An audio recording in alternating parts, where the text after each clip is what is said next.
I was a bit bored one day and I decided to try and cure this and go for a bit of a walk in the woods. Didn't want to go to any of those parts of the trail that everyone else goes to. I didn't want to be hassled by people letting their kids run wild or letting their pets run off the lead. So I stuck to these kind of slightly more secluded areas. It was nice. It was quiet. So I was walking along this old trail, concentrating hard on looking at the ground to make sure I didn't miss the path and stumble over something. But as I was walking along, something glinted out from beneath the dirt and leaves of the forest floor. I walked over to it and eyeing it suspiciously. It looked a bit like an old pocket watch. I bent down and I picked it up out of the soil. It was an old pocket watch, tarnished with grime from the forest floor, and attached to it was a thick brass chain. I have to admit, quite pleased with what I'd found. I mean, you don't find one of these every day. Looking at it, I could see that underneath all the dirt, it'd probably clean up pretty well and might even be worth a bit once I put a bit of work into it.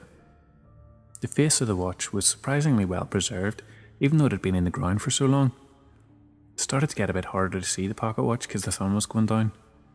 The trees started to grow a bit dark and looming over me, and as much as I liked being on my own, I decided to put the watch in my pocket and head back down the trail. After a short journey, I managed to get back to my house. The dusk sunlight lit everything up in this hazy glow, and there was still a gentle, warm breeze in the air, almost like it was embracing me and welcoming me home. As I entered my house, I sat down my heavy backpack, slightly tired and weary, and then settled in a nice, comfortable seat. As I sat, I felt something digging into me, and I realised it was the pocket watch. I fished it out and I sat down at my kitchen table. Staring deeply into the bronze, I carefully began to polish the back of it, rubbing in circles, wearing through the dirt and the grime.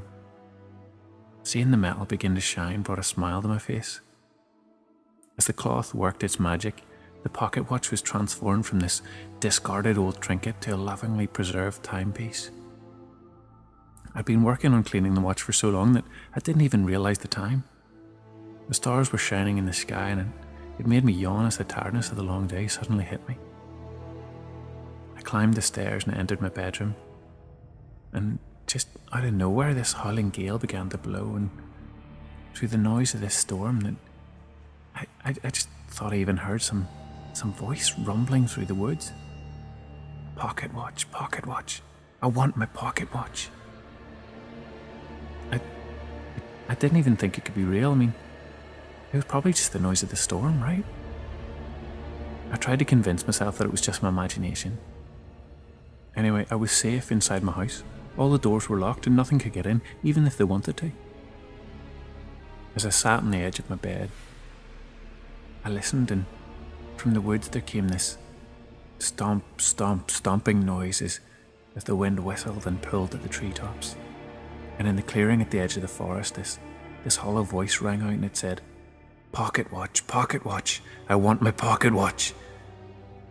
I shuddered and I closed my eyes. It was just my imagination. I closed my eyes and I just wished that my sleep would come. My body was so weary after the long day. I was sitting there and I could feel myself just drifting off. But my body jolted awake as I heard this stomping noise again. It was coming from the garden path outside the house. I imagined the night creatures shivering in their burrows as this hollow voice again howled out, pocket watch, I want my pocket watch. My whole body began to shake with fright as I listened to the angry howling in the garden. I forced myself to crawl from my bed and peer out of the window. I was desperate to make sure that there was nothing there. As my eyes scanned over the garden path, suddenly the front door of the house burst open with a bang. I heard the strong wooden frame splinter into pieces as the door exploded open. I felt the blood run cold and my head began to spin. I didn't know what was happening, but before I could even think, there came the stomping noise of giant feet walking across the floor to the foot of my stairs. Fear I felt right there, right then. It was one of mortal danger.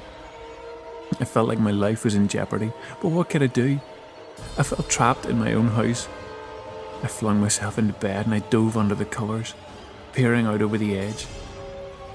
Through the racket of the rain pounding on my window, I heard that stomping noise of those giant feet making their way up the stairs, getting closer, ever closer. My mind was swimming of what it could be, what was happening, but I was ripped from my thoughts by the howling voice shouting again, "Pocketwatch, Pocketwatch, I want my Pocketwatch." The voice seemed louder and more anguished this time, like it almost knew it was close to the thing that it desired. I heard the creak of the floorboards outside my room. That same creak I had learned about so many times when I'd left the safety of my room in the middle of the night.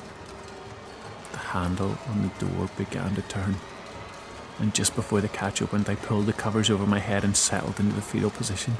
I hadn't ever been this scared since I was a child. Couldn't take it anymore. I began to cry, albeit quietly, so that it wouldn't hear me. I heard the storm louder than ever now. The gale was howling almost as loudly as the disembodied voice. Once again I heard the familiar stomping noise as it moved across the room, standing, looming over my bed, and this time it screeched, "Pocketwatch, Pocketwatch, I want my Pocketwatch." I felt the covers move as it gripped them, ready to pounce, and then silence. I strained my ears to hear anything, but there was nothing. Not my own breathing, not the sound of the storm, and not even a single noise from whatever it was. I waited, but nothing still. I waited, and I waited. "You got it!